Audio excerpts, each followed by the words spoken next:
시내산에서 한 1년여를 머물렀던 우리 이스라엘 백성들이 시내산을 떠나서 우리 시나이 반도가 이렇게 세모랗게 이렇게 있으면 제일 아래쪽이 시내인데 시내 위쪽에 바란 광야에 이르렀을 때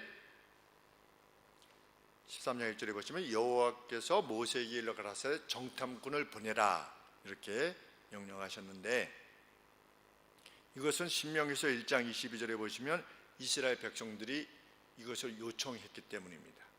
우리가 올라가서 어느 길로 올라갈 것인가, 어떻게 할 것인가 알아보자.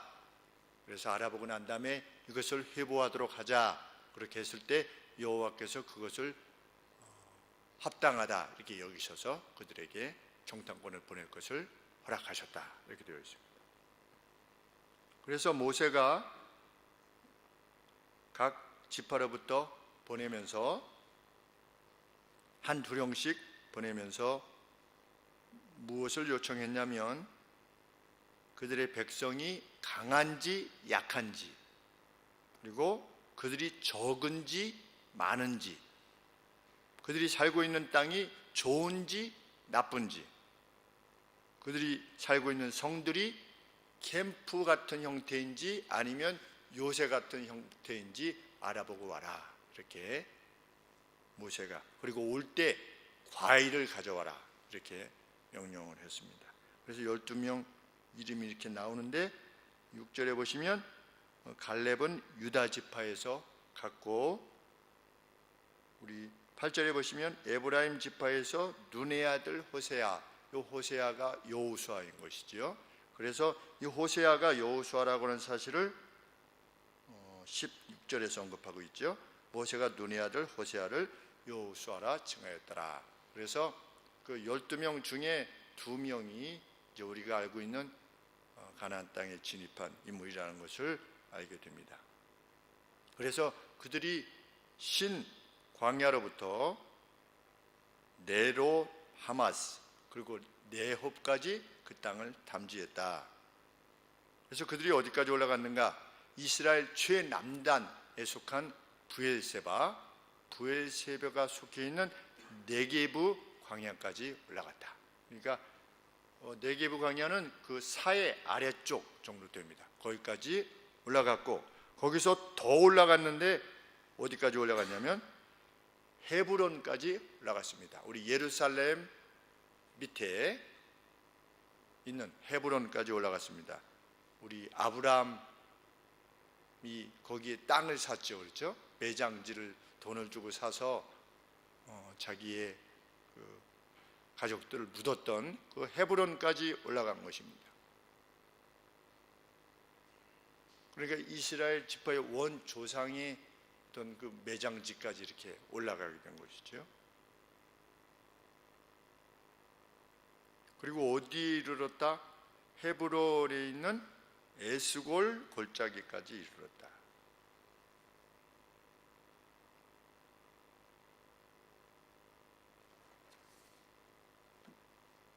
(24절에) 보시면 이스라엘 자손이 거기서 포도송이를 벤고로 그것을 에스골 골짜기라 칭하였더라. 그런데 에스골이라고 하는 뜻이 송이라고 하는 뜻입니다. 송이, 클러스터. 그래서 이렇게 포도 이렇게 송이 같은 송이를, 그래서 그것을 에스골 골짜기라 이렇게 불렀다. 그래서 무엇을 가지고 왔습니까? 명령 받은 바대로 23절에 포도 한 송이 달린 가지를 베어 둘이 막대기에 끼어 매고 또 석류와 무화과를 거기다가 이렇게 묶어가지고 같이 묶었는지 위드 이렇게 됐으니까 한 송이가 달린, 아무래도 이렇게 같이 묶어가지고 온 것 같습니다. 그러니까 포도 가지인데 거기에 한 송이가 달린 거죠. 한 송이가 달렸는데 그것과 함께 석류도 가져오고, 그러니까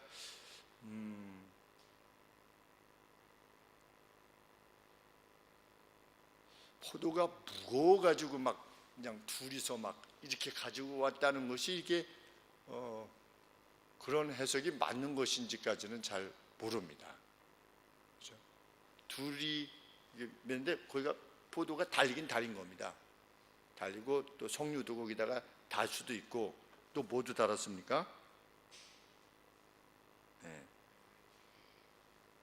무화과도 좀 같이 달아서 이렇게 돌아왔습니다. 그런데 풍성했던 것만은 사실인 것이죠. 왜냐하면 이후에 젖과 꿀이 흐르는 땅이다라고 보고한 것을 보면 그러합니다. 돌아왔던 종탐꾼들이 모든 회중에게 회보합니다. 그 열매를 보면서 회고하는데, 우리가 다 잘 아시다시피 그곳은 분명 젖과 꿀이 흘렀다. 그리고 이것은 그것의 그 땅의 열매이다. 그리고 나서 무엇을 보고합니까? 그럼에도 불구하고 그 땅에 사는 백성들은 장대했다. 성들은 요새화됐고 매우 컸다. 그런데 우리 예루살렘 성도 보면 이거 공격해서 빼앗기가 정말 힘들었겠구나, 이런 생각을 하게 되었습니다. 우리 남대문하고 달라요. 우리 남대문은 그냥 평지에 이렇게 쌓아서 만든 거 아니겠습니까? 그런데 그것은 이미 높은데 이 높은 곳이 밑에하고 위하고 벌써 이 경사 자체가 굉장히 가파른 겁니다. 거기 위에다가 이렇게 지었으니까 밑에서 공격하기가 정말 힘들었겠다. 그러니까 아래쪽은 또 골짜기 비슷해요. 그리고 골짜기에서부터 이런 어떤 언덕이 있는 거죠. 언덕이 있은 다음에 다시금 거기에다 성을 쌓았으니까 이 성 끝에서부터 아래쪽으로 치면은 한 40-50m는 될 것 같습니다. 좋기. 그러니까 40-50m를 성을 이렇게 기어오르는 것과 마찬가지지요. 아무런 엄폐할 수 있는 그 어떤 것도 없이, 그러니 천연 요새라고 하는데 정말 천연 요새처럼 이렇게 여겨졌습니다. 그래서 제가 듣기로는 동서남북에 있어서 동쪽이 그래도 좀 이제 북쪽, 서쪽, 남쪽은 이게 좀 많이 가파른데 동쪽 쪽은 좀 이렇게 이쪽도 높아서 좀 공격하기가 용이한, 그럼에도 불구하고 거기도 그렇게 만만치 않은 곳이라 이렇게 들었는데, 외부에서 공격할 때는 꼭 그쪽으로 공격을 했노라. 그것이 역사적인 어떤 기록이랍니다.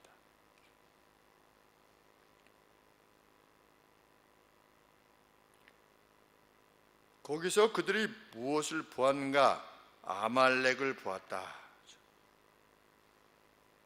28절에 아낙자손을 보았다. 장대한 아낙자손을 보았으며, 29절에 남방 땅은 누가 점유하고 있냐면 아말렉 사람들이 점유하고 있었고, 히타이트 족속과 여부스 족속과 아모리 족속은 산지를 점유하고 있었고, 가나안 사람들은 해변과 요단 강가를 점유하고 있었다. 이 무슨 뜻입니까? 들어가서 뭘 이렇게 우리가 영역으로 삼을 만한 마땅한 곳이 없었다는 겁니다. 실제로 그랬고, 들어가지 못할 이유를 밝히는 겁니다.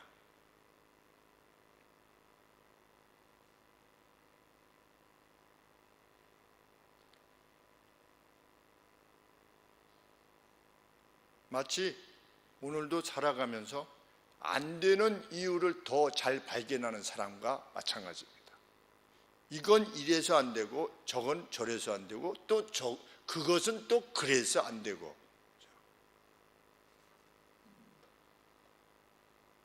오늘도 잠깐 우리 수요 청지기 반 오전 오후에 걸쳐서 한 수요 청지기 반 때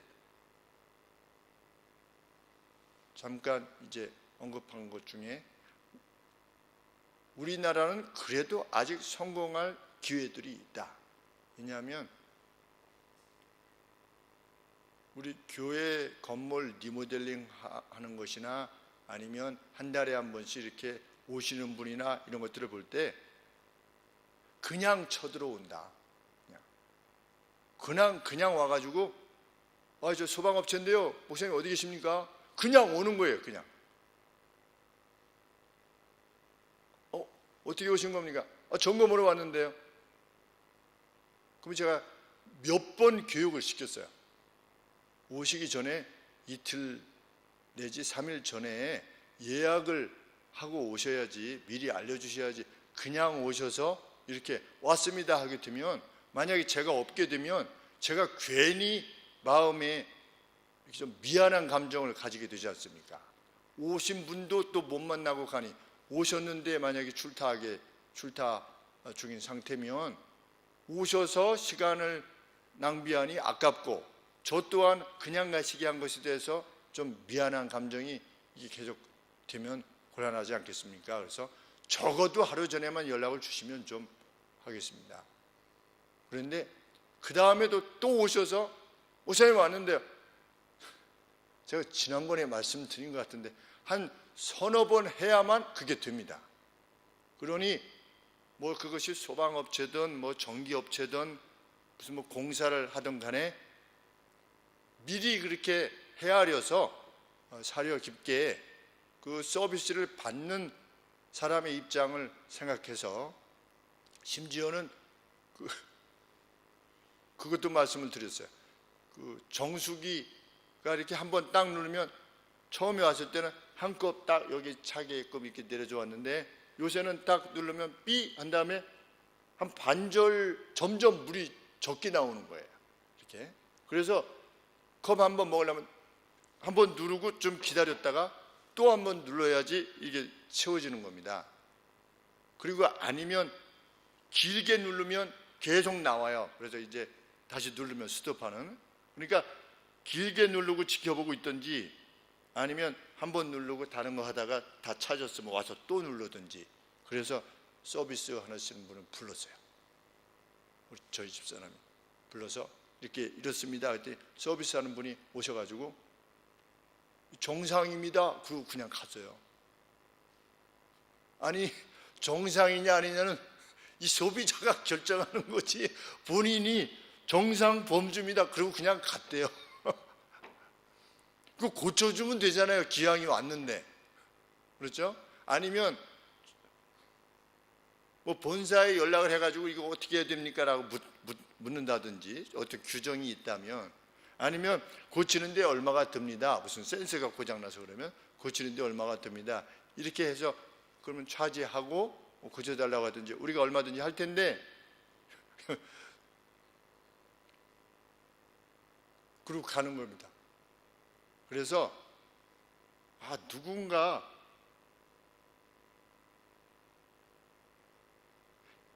이 사회는 지금 이것도 안 되고 저것도 안 되고, 이것은 이래서 안 되고 저래서 안 되고, 진짜 난공불락의 어떤 그 산업의 어떤 그 생태계라고 할까요? 그것을 뚫을 수 없을 것 같지만, 이런 때에 정말 그 누가 정말 친절하게 대하고 성실하게 대한다면 그 사람을 다시 부르지 않겠습니까?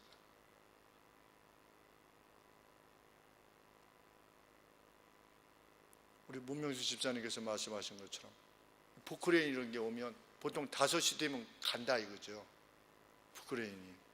그런데 어떤 포크레인, 우리 옆에 땅 해주셨던 그 포크레인 선생님은 시간이 지나는데도 이것 좀 해주실 수 있습니까? 그랬더니 해드려야죠. 이거 그냥 기쁨으로 이렇게 해주시는 모습 보고, 만약에 포크레인이 필요한다면 그분을 다시 불러야 되겠구나, 이런 생각이 드는 겁니다. 꼭 영적인 해석을 할 필요는 없을지 몰라도 뭐 여기는 이것은 역사적 사실이니까, 그런데 돌아와서 보고를 그렇게 하는 겁니다. 여기는 누가 차지하고 있고요, 여기는 누가 차지하고 있고요, 여기는 누가 차지하고 있어서 우리는 들어갈 수 없습니다. 이렇게 하는 겁니다. 믿음이 없는 사람의 태도인 겁니다.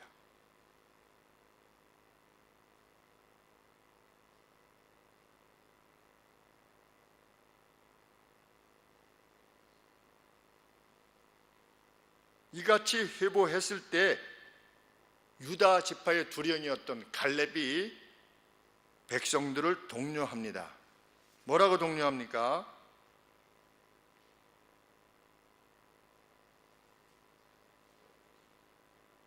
30절 말씀에 우리가 올라가고 올라가야 할 것이다. 그 원문에 보니까 같은 동사를 두 번 사용하고 있어요. 그러니까 올라가고 올라가야 된다.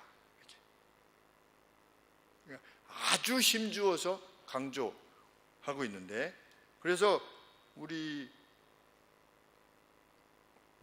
능히 올라가서 이랬는데 곧 올라가서 이렇게 표현을 했는데 이것보다 좀 강하게 표현한 것이죠. 우리는 올라가고 올라가서 그것을 취해야 한다. 또 우리가 능히 이길 것이다 그랬는데 여기서 이긴다고 하는 단어도 강조를 위해서 두 번 사용하고 있습니다. 원문에는 우리가 이기고 이길 것이다 이런 표현을 썼습니다. 그 단어를. 그러니까 승리를 확신한 거죠. 승리를 확신했는데 그 어려움을 예견하기도 한 언급인 것이지요. 우리가 올라가고 올라가야 될 것이다. 우리가 승리하고 승리할 것이다.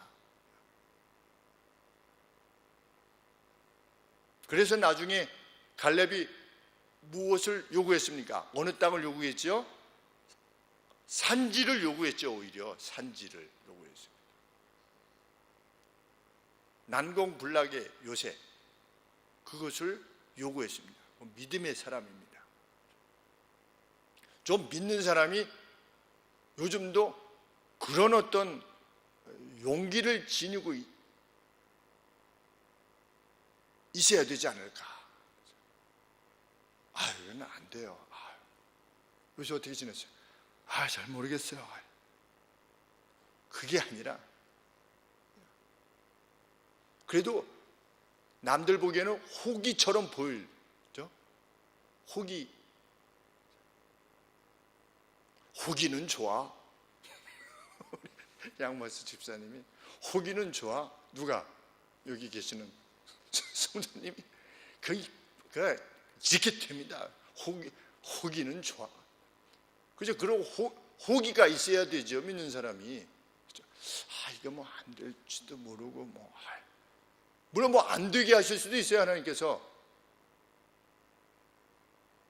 그러나 하나님의 분명한 약속은 무엇입니까? 너희는 먼저 그의 나라와 그의 일을 구해라, 추구해라.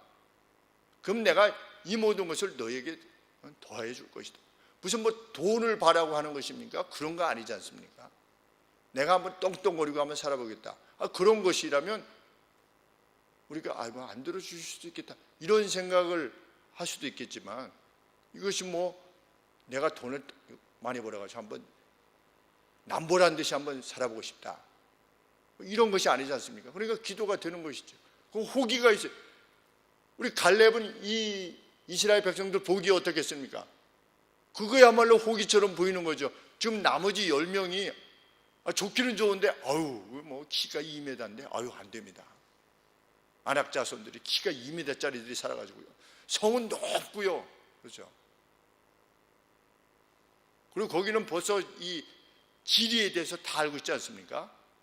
어디를 공격하면 어떻게 될 것이라는 지리에 대해서 다 알고 있는데 여기는 하나도 모르는 거지 않습니까? 우리 지형에 대해서. 그런데 그것에 개의치 않고 우리가 올라가고 올라갈 것이다. 우리는 승리하고 승리할 것이다. 그만한 호기가 어디 있습니까? 저는 정신이 이렇게 나간 놈이라고 생각하겠죠. 좀 하나님을 믿는 사람은 좀 미친 사람 소리를 들어야 됩니다. 그래서 우리 사도 바울에게 뭐라고 말했습니까? 네 많은 지식이 너로 미치게 하였도다. 너 미친놈이구나, 이런 뜻이지요. 그래서 사도 바울이 내가 미친 게 아닙니다 그랬습니다. 미친 게 아닙니다. 이거는 사실입니다. 그래서 하나님을 믿는 사람은 그 쪼잔하게 성장하지 않는 거죠. 아주 그 가슴에 확 와닿는 겁니다. 쪼잔한 사람이 되지 말고 큰 사람이 돼야 된다. 응? 이중우 형제가 남혁이한테 말한 좀, 그리고 아빠가 그걸 보여줘야죠. 뭘? 쪼잔하지 않고 아빠가 큰 사람이 뭔가를 아빠가 보여줘야 되는 겁니다. 그럼 큰 사람은 뭐가 큰 사람이냐? 남을 위해서 사는 사람입니다. 이웃의 복됨을 위해서 사는 것이죠. 그것이 큰 사람이죠. 그것을 보여줘야 됩니다. 말로만 쪼잔하다 이러지 말고, 그것이 아니라 어떻게 사는 것이 크게 사는 것인가 하는 걸 보여줘야 되는 거죠. 우리 애들은 왜 이런지 모르겠어요. 과연 누군가 그렇게 한다면 엄마 아빠가 왜 이런지 모르겠어요를 넘어서는 그 삶을 보여줘야 됩니다. 보여줬는데도 불구하고 그렇지 못하다, 그럴 수도 있지요. 우리 에서 같은 경우는 그건 우리 책임이 아니지만 마지막까지 보여줘야만 되는 것은 우리의 책임입니다. 그것을 넘어서는 엄마 아빠가 보통의 사고를 넘어서는, 보통 사람들이 보통의 엄마, 다른 친구의 엄마가 보여주는 그것과 전혀 다른 삶을 사는 것을 보여주는, 그것이 우리에게 필요한 것입니다. 가자 이렇게 한 거죠.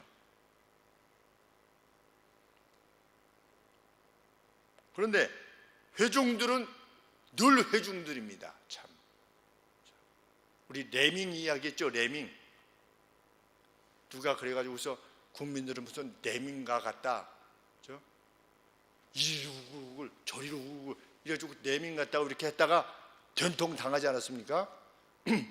그러면은 정말 우리가 레밍 같지 않습니까? 여론이라는 것이 정말 레밍 같지요, 그렇죠?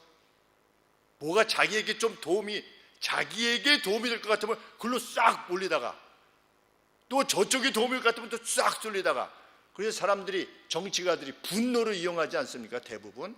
그래서 내가 어떻게 하겠습니다 이걸 말하기보다 당신이 이렇게 했더니 나라가 이렇게 됐습니다 라든지, 당신이 이렇게 했더니 시정이 돼가지고 이렇게 망했고, 당신이 하는 동안에 이렇게 실업률이 어떻게 됐고, 이렇게 분노를 이용해서 그것에 대해서, 그렇게 남의 것에 대해서, 잘못하는 것에 대해서 이렇게 물어뜯는 사람들에 대해서 표를 던지지 않아야 되는데, 사람들이 그렇지, 그래가지고 표를 던지는 거, 그걸 레밍과 같은 거지요. 정말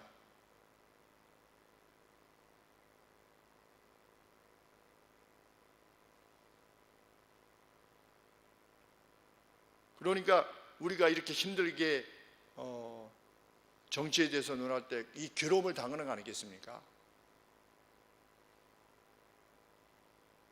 그것이 흔들리지 않는.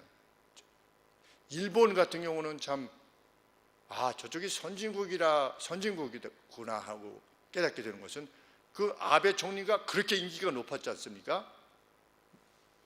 아베노믹스 해가지고 일본이 지금 그 아베가 정치를 한 다음에 대학생들 졸업생의 98%가 취직이 된대요. 놀라운 일이 아니겠습니까? 얼마나 신나겠습니까? 그냥 졸업하면 그냥 서로 데리고 가려고. 그런데 사학 스캔들이 생기지 않았습니까? 조금 이렇게 학교에 도움을 준 것이 드러났는데 어떻게 됐습니까? 그냥 지지율이 20%대까지 떨어진 거예요. 용서하지 않는 거죠. 자기들을 잘 먹고 잘 살게 해준 것에 개의치 않고, 그 누군가, 그냥 일반 사회에서조차도 그 누군가 공의롭게 행하지 못했을 때 그것이 드러나면, 자기들이 아무리 좋아했던 사람이라 할지라도 그에게서 악이 발견되면 떨어뜨리는 거죠. 우리나라는 그래 합니까? 누가 악이 발견되면 그 악이 발견된 사람을 기억해 뒀다가 다시는 그에게 표를 던지지 않아야 되죠. 그것이 뭐 여든 야든 간에 내가 그 사람을 얼마나 추정했던 추정하지 않았던 관계없이. 근데 어떻습니까? 자기가 옹호했던 따랐던 사람이 어떤 괴로운 일을 행하게 되면 니네들은 안 그랬어? 이런 겁니다. 그거야말로 레밍인 것이지요. 니네들은 안 그랬어? 그게 아니라 우리가 그동안에 잘해왔는데 이 점에 있어서 잘못했구나. 그러면 자기가 지지했던 사람이랄지라도 뭐 페이스북이든지 메신저를 보내서라도 다 나와 있으니까 당신 그것에 대해서 사과하시오. 내가 당신을 그동안에 지지해왔는데 이 점에 있어서는 당신이 잘못했으니 이 점에 있어서 잘못을 국민 앞에 비하시오. 어디 그렇게 합니까? 그렇게 하지 않습니다. 우리는 적어도 그렇죠? 너희가 판결할 때 어떻게 해라? 공의로운 판결을 해라. 그렇죠? 선입관을 가진 채로 편파적인 판정을 하지 말아라. 우리는 적어도 믿는 사람들은 그 사안별로 평가를 해야죠. 그래야지 이 나라가 우리 800만만 제대로 그 점에 있어서 일치함을 지닌다면 나라가 변할 텐데 우리 크리스찬들도 그렇지 않는 겁니다. 그래서 저는 적어 놓습니다. 이렇게 누가 명백하게 잘못한 것에 대해서 그 사람에게는 표를 던질 수 없는 거죠. 왜냐하면 나중에 잊어버리니까 또 그가 누구인가에 대해서.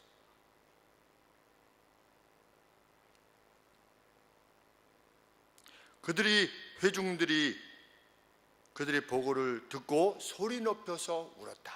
그 밤에 모세와 아론을 대적하기 시작했다. 뭐라고 대적하기 시작했습니까?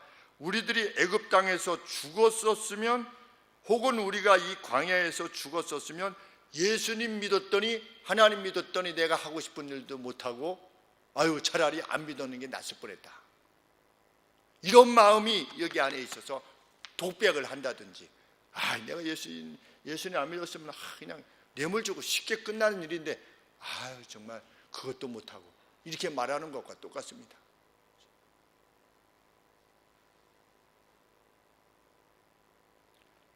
차라리 죽는 것이 더 나을 뻔했다. 1년 2개월 동안 하나님이 그렇게 이끌어 오신 걸 봤는데도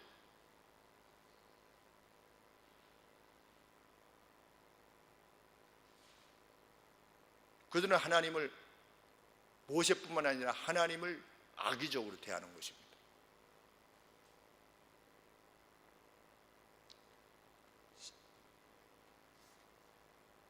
3절에 보시니까 하나님께 대해서도 대적합니다. 어찌하여 여호와가 우리를 그 땅으로 인도하여 칼에 망하게 하려 하는고? 우리 처자가 사로잡힐 것이다. 우리를 죽이려고 데리고 나왔구나. 하나님을 그처럼 모독하는 게 어디 있겠습니까? 그렇죠?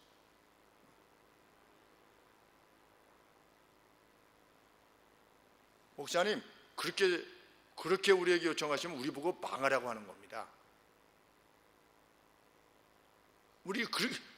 목사님 말씀대로 그렇게 살면 우리는 망하게 됩니다. 그 말하고 똑같은 겁니다. 오늘날.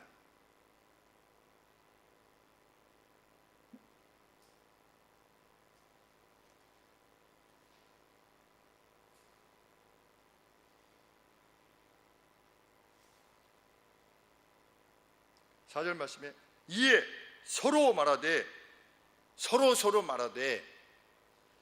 이러한 불평에 이견이 없었다는 겁니다. 그들이 서로 동의했다는 겁니다. 그게 대중입니다. 대중, 국민 여론 아무것도 아닙니다. 그래서 교회는 민주주의가 아닙니다. 교회는 다수결에 의해서 결정되는 것이 아닙니다. 진리라고 하는 법이 지배하는 곳이 교회입니다. 그래서 다수결로 합시다. 교회에서 이런 말 할 수 없는 겁니다. 그거는 세상을 말하는 겁니다. 그런데 교회가 어려움을 겪는 교회일수록 어떻게 됩니까? 다수결로 합시다. 우리 투표해 봅시다. 그것이 아니라 하나님이 명백하게 금하신 것이면 아무리 교회가 원해도 하지 말아야 되는 겁니다. 저는 그래서 우리 전국에 가 계시다고 확신하는 장경재 목사님께서 성탄절날 성탄절날 그 각 부서 발표할 때 제가 아마 초등학교 때인데 앞에서 유치부 발표하겠습니다. 그래가지고 유치부가 나왔어요. 근데 한복 입고 부채를 가지고 나오셔가지고 여기 앞에서 유치부 발표 시작 동동동동 이렇게 막 부채춤을 막 이렇게 하면서 했어요. 그러더니 장경재 목사님께서 뒤에서 막 걸어 나오시더니 그만두라 이렇게 하셨어요. 이게 무슨 주님 오신 날을 축하하는 거냐고 그러는 거예요. 유치부 재롱잔치가 아니라는 거지요. 이 예배라고 하는 것은 재롱잔치일 수 없다는 겁니다. 내 자녀가 나가서 이렇게 재롱하는 것을 보는, 그것을 즐겨하는 그것일 수 없다는 거죠. 경배여야 한다는 것입니다. 경배. 하나님이 높임을 받아야 되는. 근데 이 부채춤이 우리 가령 예를 들어서 우리 돌아가신 장로님 중에 그 타령하시는 무슨 가운데 동자가 들어가시는 타령을 잘 하시는 분이 계셨는데 현대 채플에 오셔가지고 부활절 주음에 오셔가지고 박동진 장로님. 근데 그분이 오셔서 판소리로 부활절 판소리를 한 겁니다. 근데 제가 눈물 많이 흘렸습니다. 저는 판소리로 지금도 기억이 납니다. 우리 주님이 죽으셨도다 막 이러는데 막 가슴이 그래서 이게 좀 다른 사람들한테도 좀 많이 이렇게 알려졌으면 좋겠다. 이 판소리가 가슴이 막 이게 뭉클한 판소리냐 부채춤이냐가 중요한 것이 아니라 이것이 정말 어떻게 주 오심을 높이는 것이며 찬양하는 것이냐가 명백하지 않은 채로 어린아이들에게도 그것이 인식되지 않은 채로 나와서 이렇게 하면 그건 안 된다는 겁니다. 그래서 못했어요. 그럼 그 부모님들이 뭐라고 말하겠습니까? 상처를 입었다느니 뭐니 이래가지고 또 뭐 교회를 떠나니만. 그런데 그런 게 없었어요. 왜? 그게 법이기 때문에. 교회의 법.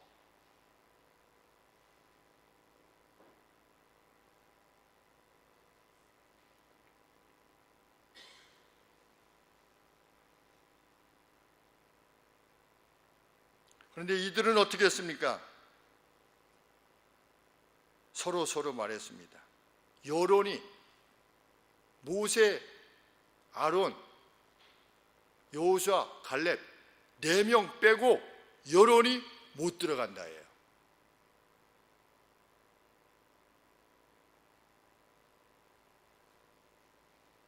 다시 언급해야만 할 것 같습니다. 세상의 여론은 우리에게 아무런 가치가 없는 것입니다.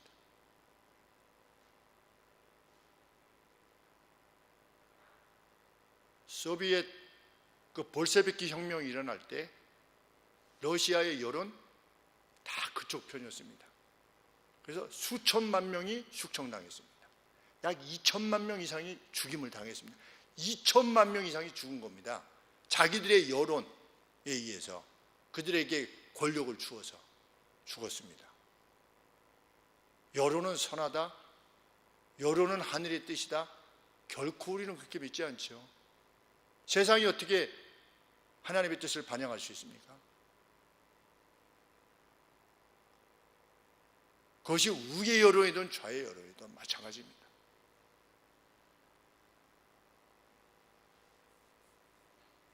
그러자 5절에 모세와 아론이 온 회중이 보는 앞에서 머리를 숙였다.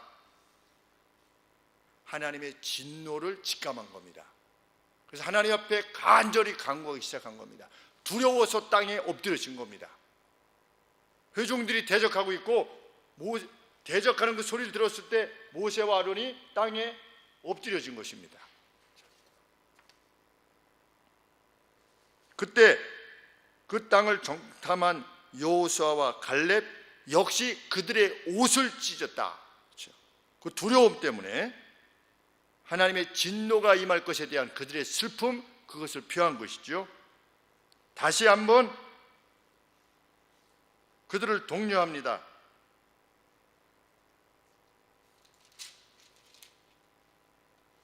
7절 말씀 하반절에 우리가 두루다니며 탐지한 땅은 심히 아름다운 땅이라 여호와께서 우리를 기뻐하시면 단서가 뭡니까? 여호와께서 우리를 기뻐하신다면 아무것도 문제가 되지 않을 것이다. 그 무엇이 가로막아도. 더군다나 가나안 땅에 들어가는 것은 또 다른 차원에서의 하나님의 뜻을 지평하는 겁니다. 그건 뭡니까? 가나안 땅의 죄악을 갚으시는 겁니다. 아브라함에게 말씀하셨던 그 아모리인들의 그 죄악이 관영한 것에 대한 하나님의 벌의 집행, 이것을 행하는 것입니다. 그래서 그들은 그것을 위해서라도 올라가야만 했습니다. 자신들이 가나안 땅에 들어가서 적갈거리, 우리 그럴 수 있지 않습니까? 안 먹어요, 안 먹어. 이렇게. 그럴 수 있잖아요. 여기 이렇게 좋은 땅이 있으니 너희는 올라가거라 그랬는데, 이거 안 먹어도 좋아요. 그냥 우리는, 여기가 그냥 좋아요. 우리 힘들어도 그냥 여기서 살고 싶어요. 근데 그건 안 되는 겁니다. 왜? 하나님의 의도하시는 바가 두 가지이기 때문에. 들어가서 메시아가 나와야 될 것이고, 들어가면서 가나안인의 죄악을 멸해야 될 것이고, 우리 레위기서, 출애굽기서, 신명기서에서 언급되어지는 모든 가증한 악들, 내 이모의 하체를 범하지 말 것이며 내 계모의 하체를 범하지 말 것이며, 누가 행하고 있었던 것입니까? 가나안인들이 행하고 있었던 겁니다. 그런 악을 동물들과 교합하지 말 것이며 수간하지 말 것이며, 누가 행하고 있었던 거예요? 가나안인들이 행하고 있었던 거예요. 하나님은 벌하지 않을 수 없는 것입니다. 그런데 우리는 안 돼. 여기 우리를 죽이려고 될 것 같구만. 이렇게 하고 있으니 하나님의 진노가 얼마나 크시겠습니까?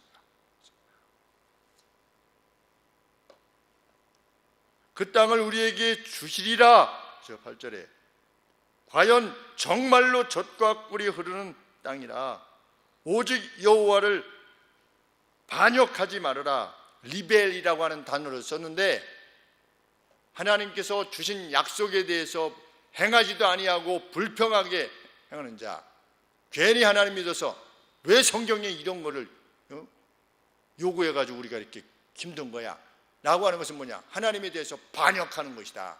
가치 중립적인 것이 아니라 우리 그냥 안 받으면 돼요, 이게 아니고. 그렇죠? 점점 현대로 올수록 사람들 가운데 어떤 마음이 들어가는 사람들이 많아지고 있냐면, 예수님이 말씀하신 천국에서의 상, 그거 필요 없다는 거예요. 그런 사람도 있지 않습니까? 그냥 천국에 들어가기만 하면 된다는 겁니다. 기뻐하고 기뻐하라. 천국에서 너희의 상이 크기 때문이다 이랬는데, 큰 상 안 받아도 된다 이겁니다. 나 거기까지는 못하겠다는 거지요. 그것이 뭡니까? 익명의 그리스도인들이에요. 자기를 드러내지 않고 마지노선까지 천국의 경계선에 서서 내가 희생과 헌신은 없이 그냥 천국은 가겠다는 겁니다. 왜? 예수님이 우리를 위해서 대신 죽어주셨으니까. 그런 자는 천국에 없다는 거지요.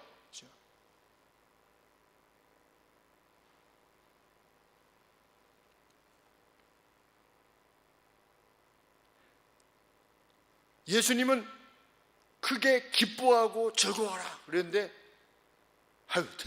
나는 그 상 같은 거는 이렇게 바라지도 않아요. 그런 태도를 지니는 것은 하나님의 약속을 멸시하는 것입니다. 하나님을 향한 헌신이라는 것이 뭡니까? 자신의 삶을 위임하는 거죠. 그렇죠? 그것이 헌신입니다. 헌신하는 사람들의 그 가치가 그렇게도 빛나는 이유는 그 헌신하는 사람이 있어야 교회가 크게 되기 때문이 아니라 그것 자체가, 그것을 확신하여 나가는 그 삶의 태도 자체가 하나님께, 그 약속을 주신 하나님께 영광을 돌리는 것이기 때문에 그런 겁니다. 그래서 우리는 분투하여 추구하는 것입니다. 일생 동안. 그들은 우리의 밥이라 그들의 보호자는 그들에게서 떠났고 여호와는 우리와 함께 하시느니라. 그들을 두려워 말라 하나 온 회중이 그들을 이제는 어디까지 합니까? 돌로 치려 하는지라. 더 나가서 불평만 하는 것이 아니라 돌로 쳐서 죽이려고 했어요. 죽이려고 했을 때 어떻게 합니까? 그 상태 정도 되니까 10절에 온 회중이 그들을 돌로 치려 하는 동시에 여호와의 영광이 회막에서 이스라엘 자손들 앞에 나타나십니다. 저주를 선언하기 위해 나타나신 겁니다.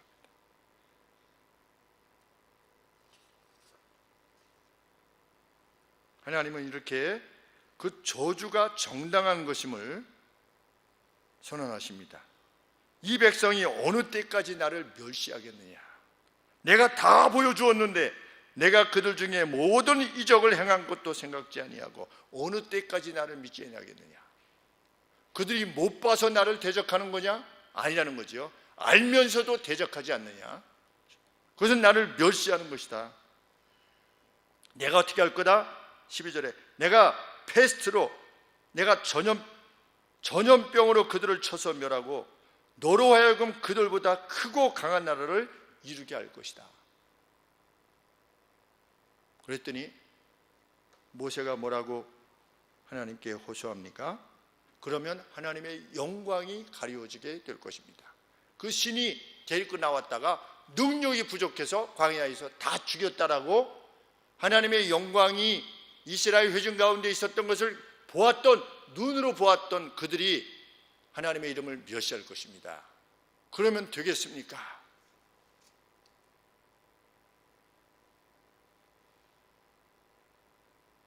17절에 이제 구하옵나니 이제 말씀하신 대로 주의 큰 권능을 나타내옵소서.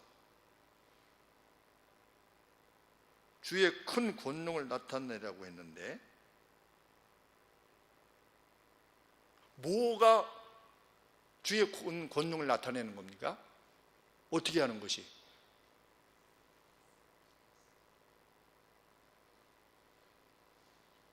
죄를 사하여 주시는 것이 주의 큰 권능을 나타내시는 거지요.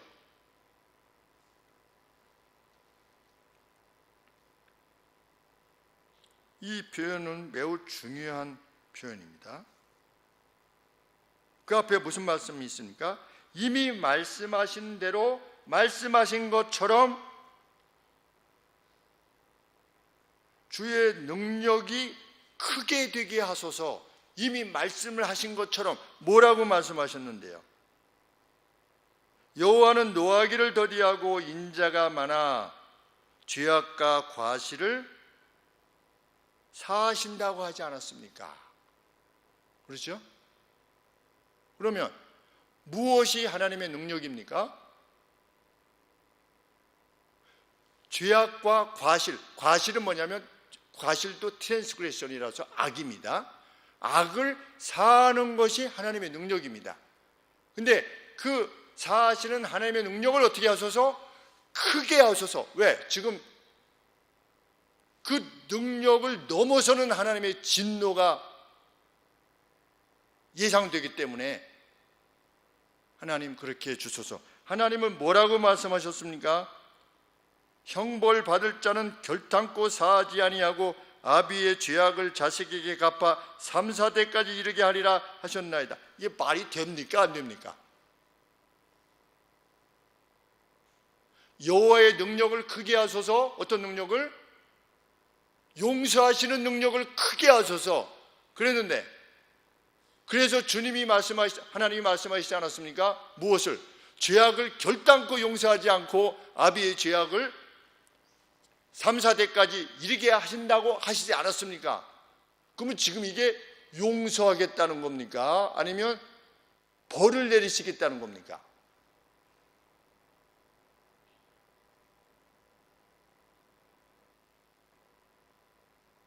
좀 이상하지 않습니까? 그 논리 자체가.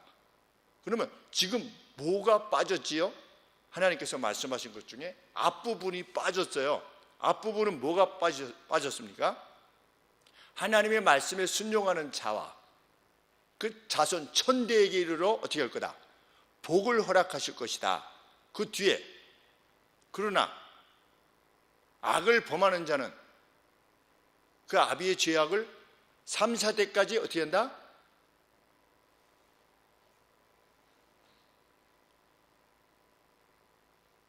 그래서 3, 4대까지 이르게 한다라고 하는 것을 우리 성경에 뭐라고 번역을 했죠? 갚는다라고 하는 표현을 썼죠. 그렇죠? 갚는다. 아비의 죄악을 자녀 3, 4대까지 갚는다. 그러면 하나님은 자비의 하나님이십니까?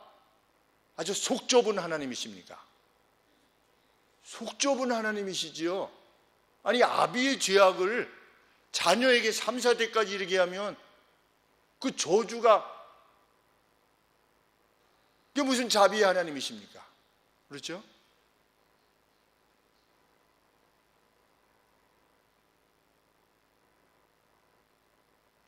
이미 말씀하신 바대로 그래서 제가 이전에도 누누이 말씀드린 것은 무엇입니까? 의인의 자손에게는 천대까지 복을 베푸시고 죄인에게는 죄인의 죄를 어떻게 하시는 겁니까? 3, 4대까지 관찰하시는 겁니다. 관찰하신 이후에 그들이 그런데 다음 세대에 그 아비의 죄로부터 회개했어요. 그 같은 종류의 죄악을 아들이 짓지 않았어요. 그럼 어떻게 하는 겁니까? 하나님이 자비하시고 인애가 풍성하신 분이시기 때문에 용서해 주시는 겁니다. 근데 그 아비가 악을 행했는데 그 다음 때도 아비하고 같은 종류를 행했어요. 그럼 하나님은 어떻게 하십니까? 그 다음 때에는 어떻게 하시는가? 이걸 또 지켜보시는 분이에요. 관찰하시는 분이에요. 그만큼 하나님은 자비하신 분이시라는 겁니다. 근데 이 번역이 조금 약한 것이지요. 이 본래의 뜻에 비춰봤을 때. 그러니 모세는 그렇게 말씀하시지 않았습니까? 죄악을 거저 없게 하시는 분은 아니라 하실지라도 3, 4대까지 관찰하신다고 하신 분이 아니십니까? 그러니 어떻게 해주십시오? 이 백성을 지금 멸하시지 말고, 그렇죠? 멸하시면 안 되시지 않습니까? 하나님 이렇게 말씀하셨는데. 이렇게 지금 하나님 앞에 하나님의 말씀을 들어서 말씀을 드리는 겁니다. 그러면서 그 용서하시는 능력을 크게 하소서 이렇게 하는 거예요. 참 하나님과 대면하여 말한다는 것이 얼마나 참 빛나는 모습인지 알 수 없습니다. 마치 아브라함처럼 제가 마지막으로 감히 구하옵나이다. 10명이 있으면 어떻게 하겠사옵나이까. 이렇게 그 똑같은 심정으로 자기를 위해서 비는 게 아니잖아요. 지금 그러니까 하나님의 사람은 남을 위해서 그렇게 간절하게 비는 겁니다. 남을 위해서. 얼마나 멋있습니까? 이런 지도자의 그 격을 갖는 것이 우리의 삶의 목표가 아니겠습니까? 그래서 결과적으로 19절에 구하옵나니 그래서 구하는 겁니다. 주의 인자의 광대하심을 따라 이 백성의 죄악을 사하시되 애굽에서부터 지금까지 이 백성을 사하신 것 같이 사옵소서. 1년여 동안 계속 용서해 주셨지만 그렇게 용서해 주신 것처럼 이번에도 용서하여 주시옵소서.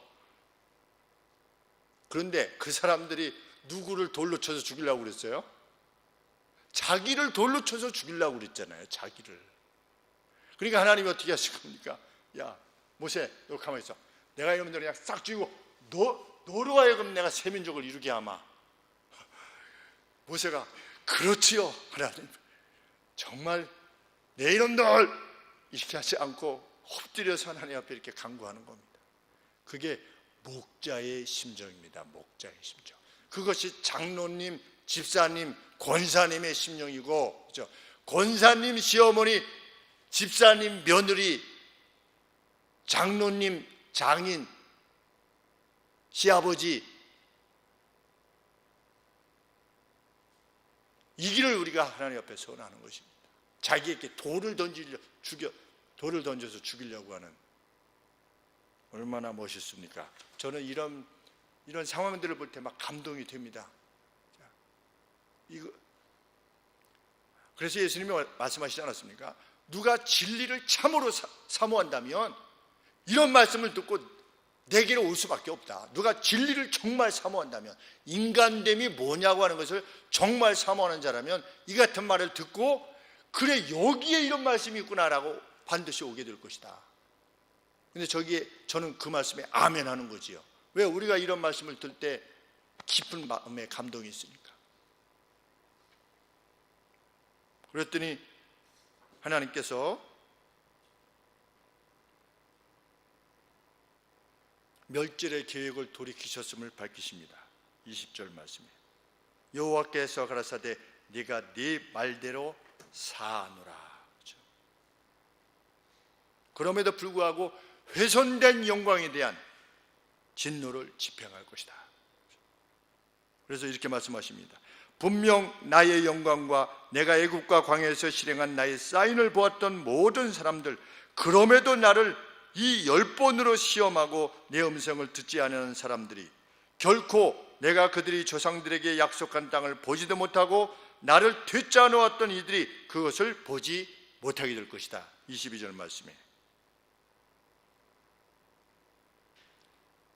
악인들이 하나님과 그의 보내신 종들을 대적했던 이들이 하나님의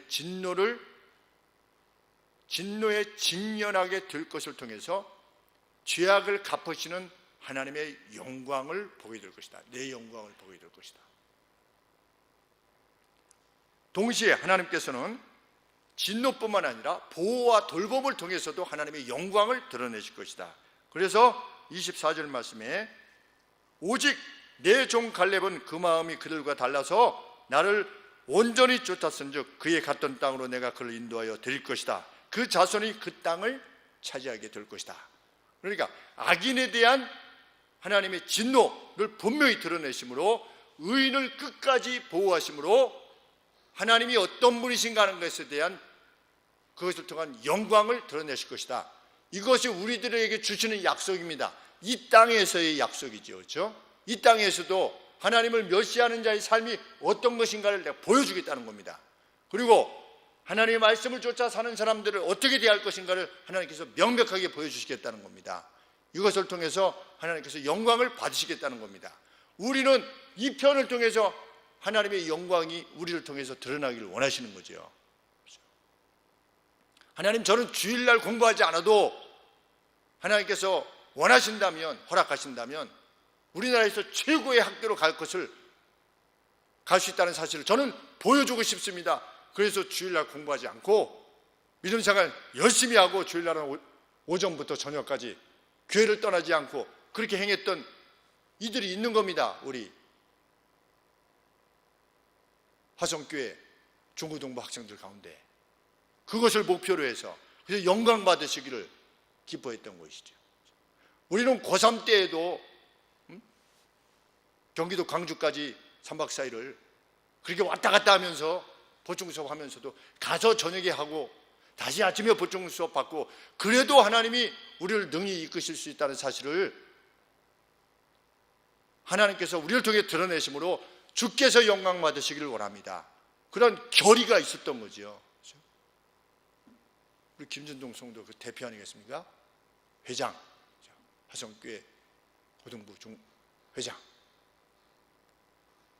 제가 전에 우리 형이 회장이라고 했더니 어우 와 교회 회장이야? 아이 교회 회장이야?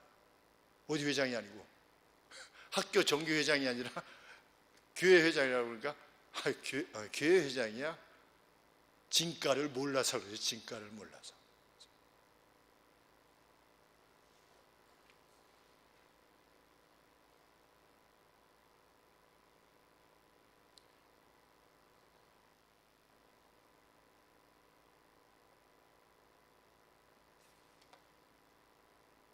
(31절에) 너희가 사로잡히겠다고 말하던 너희의 유아들은 내가 인도하여 드릴 것이다. 그들은 너희가 싫어하던 땅을 볼 것이나 너희 시체는 이 광야에 엎드려질 것이고 너희 자녀들은 너희의 패역한 죄를 지고 죄로 인해 죄의 영향이지요, 그렇죠? 가게에 흐르는 저주가 아니라 죄의 영향으로 왜?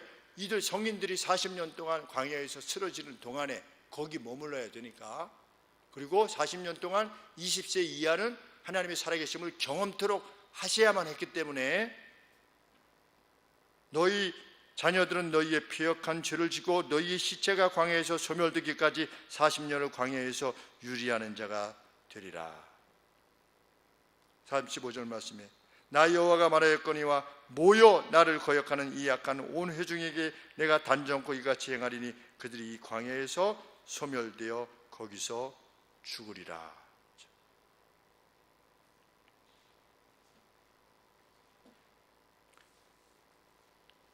우리가 하나님께서 요청하시는 그 거룩한 싸움, 용기를 가지고 싸워야 되는 이유인 줄 압니다. 하나님께서 약속대로 이루셨습니다. 여호수아와 갈렙은 들어갔습니다. 그의 나이 80이라 할지라도 여전히 강건케 하셨다고 하고 그때 들어갈 수 있다고 했던 여호수아가 총 책임을 맡았습니다. 둘이 그렇게 그의 일생을 살았습니다. 여호수아의 일생을 보면 잘못한 적이 없습니다. 그렇죠? 얼마나 복된 인생을 살았는지 알 수 없습니다. 우리가 그 동일한 삶을 살아내어서 우리를 통하여 주의 영광이 드러날 수 있게 되기를 소원합니다. 기도하겠습니다. 아버지, 저희들의 가게가, 저희들의 교회가 여호수아의 지도를 쫓아 나아갔던 그 이 세대가 하나님 앞에 충성스럽게 행했고 아버지 그 땅에 평안을 허락받았던 것처럼 아버지 그렇게 결단하여 살아가게 하여 주옵소서.